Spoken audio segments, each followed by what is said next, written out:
C'est quoi une déclaration commune, puis à quoi ça sert?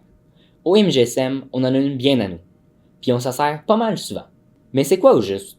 On vous explique tout ça, c'est quoi, à quoi ça sert, puis pourquoi c'est un outil puissant pour nous.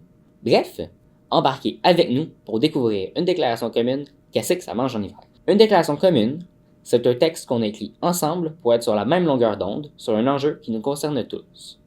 L'idée, c'est d'avoir une vision commune de la situation actuelle, mais aussi de se fixer un objectif clair et de trouver comment l'atteindre. Une déclaration commune, c'est aussi le moment de mettre carte sur table.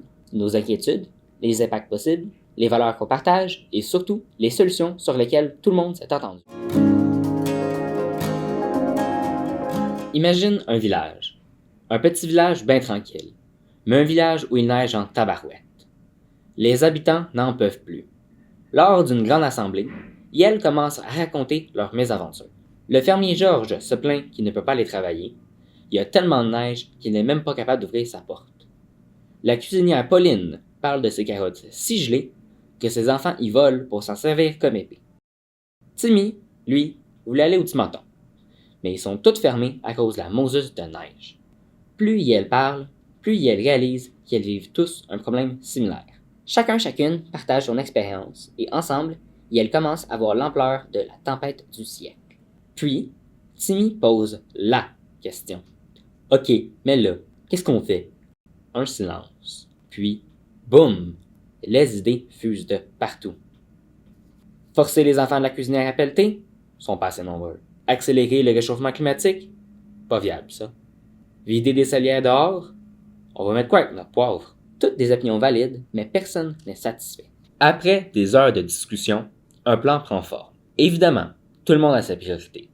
Certaines veulent absolument assurer la sécurité des piétons. Quelques-uns rappellent qu'il ne faut pas que ça coûte trop cher. Et Timmy insiste sur l'importance de déblayer l'accès au Timaton pour assurer le ravitaillement en chocolat chaud durant l'hiver. À partir de ces valeurs communes, Yel réfléchissent aux meilleures solutions. On a besoin d'augmenter le nombre de charrettes pour accélérer le déneigement des rues de la ville. Petit à petit, on apporte des précisions à considérer avec cette solution. Les charrettes doivent déblayer à des heures non achalandées. On considère le nombre maximal de charrettes à acheter pour respecter le budget, et les habitants du haut de la montagne rappellent que c'est pas juste pour aller au Timaton qu'ils font déblayer, mais aussi pour se rendre chez elles. Pour officialiser tout ça, Yel rédige un document où Yel déclare que plus jamais ils se feront malmener par le frais. Puis, Yel envoie cette déclaration aux autres villages ensevelis par la neige pour qu'ils puissent s'en inspirer. Finalement, avec l'appui de plusieurs villages, Yel envoie leur déclaration au roi, qui se fait dorer la bédaine dans le sud, exigeant du support pour que tous les villages soient adéquatement déneigés.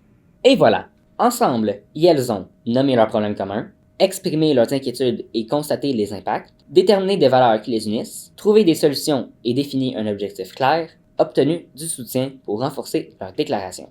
C'est exactement comme ça qu'on crée une déclaration commune. Vous pourriez vous demander, c'est quoi la différence entre une déclaration commune et une pétition?